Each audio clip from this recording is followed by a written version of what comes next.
وہ خود major general تھا۔ اس کے 3 بیٹے تھے۔ تینوں سونے کا چمچ منہ میں لیے پیدا ہوئے اور شاہانہ زندگی گزرتی رہی۔ وقت تیزی سے گزرا، میجر جنرل ریٹائرڈ ہو گئے اور اب زندگی کا سفر انتہا کی طرف چل پڑا۔ بیٹوں نے باپ کے عہدے سے خود لطف اٹھایا۔ کہتے تھے کہ ہمیں کیا فکر ہے، ہمارا باپ میجر جنرل ہے، ہمارے کام خود بخود بنیں گے اور بنتے بھی رہیں گے۔ ایک ٹیلی فون کی کال پر سب کچھ قدموں میں حاضر ہو جاتا ہے۔ پھر وہ دن آ گیا جب بیٹے یہ بھول گئے کہ یہ وہی باپ ہے جس کے نام و عہدے کی وجہ سے لوگ ہمیں سر کہتے تھے۔ باپ کسی بیماری کی وجہ سے چلنے پھرنے اور بولنے سے معذور ہو گیا۔ بیٹے کہنے لگے اب تو باپ کی کمزوری دیکھی نہیں جاتی۔ ایک بیٹے نے کہا کہ ابا کی جائیداد و مال کی تقسیم کرتے ہیں، نہ جانے کب مر جائے۔ اب تو بتاتے ہوئے شرم آتی ہے کہ لوگ کیا کہیں گے۔ جب دوست آتے ہیں تو سامنے یہ بوڑھا ہوتا ہے۔ چلو ایک نوکر مستقل ان کے ساتھ رہنے کے لیے رکھ لیتے ہیں جو ان کا خیال رکھے، 20,000 ماہانہ دے دیں گے۔ نوکر آ گیا اور اسی گھر کے ایک کمرے میں باپ کو فرش پر گدا لگا دیا گیا اور نوکر کو کہا کہ اس کا پورا خیال رکھنا، ہمیں کوئی شکایت نہ ملے۔ بیٹوں کی شادیاں ہوئی۔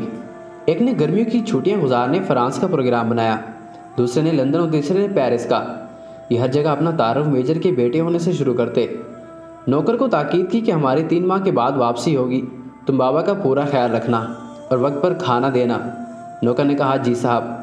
سب چلے گئے۔ وہ باپ اکیلا گھر کے کمرے میں لیٹا سانس لیتا رہا، نہ چل سکتا تھا، نہ خود سے کچھ مانگ سکتا تھا۔ نوکر گھر کو تالا لگا کر بازار سے بریڈ لینے گیا تو اس کا ایکسیڈنٹ ہو گیا۔ لوگوں نے اسے اسپتال پہنچایا، وہ کومے سے ہوش میں نہ آ سکا۔ بیٹوں نے نوکر کو صرف باپ کے کمرے کی چابی دے کر باقی سارے گھر کو تالے لگا کر چابیاں ساتھ لے گئے تھے۔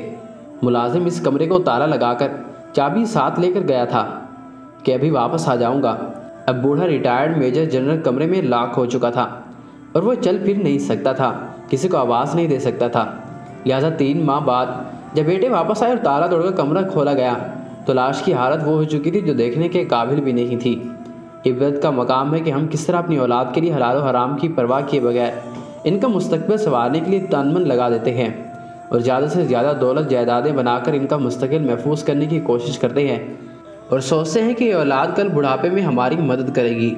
اعلیٰ ترین غیر ملکی اسکولوں میں دنیاوی تعلیم دلواتے ہیں اور دین اسلام کی تعلیم دلوانے کو توہین سمجھتے ہیں، جس میں سکھایا جاتا ہے کہ والدین کی خدمت میں عظمت ہے، ہر انسان جو بوتا ہے اسی کا ہی پھل پاتا ہے۔